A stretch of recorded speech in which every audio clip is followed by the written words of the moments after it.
इस honeybee network के माध्यम से दुनिया में ये प्रश्न उठा कि किसान रिसर्च करता है तो उसको भी वही सुविधा मिलनी चाहिए जो साइंटिस्ट को। तो इटली में FAO में एक कार्यक्रम हुआ। अच्छा, FAO में FAO क्या हुआ?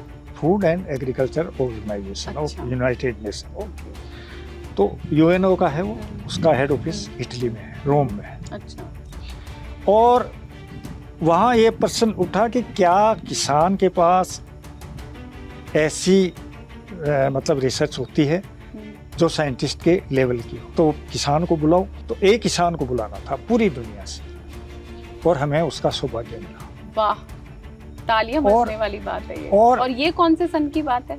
ये है 2007 की। अच्छा। या पूरे मतलब पूरे दुनिया से एक किसान एक किसान को आप गए और उसको ओपनिंग सेशन को संबोधित करना था।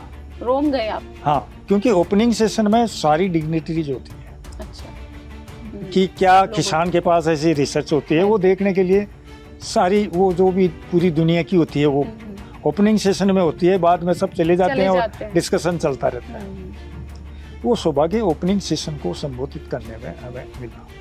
एक बात तो यह है।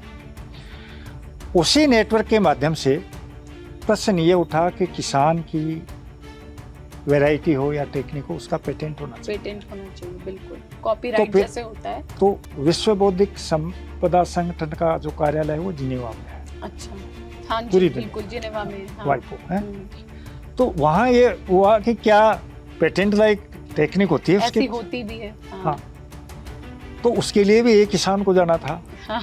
और उसका सौभाग्य भी हमें आपको मिला। हाँ।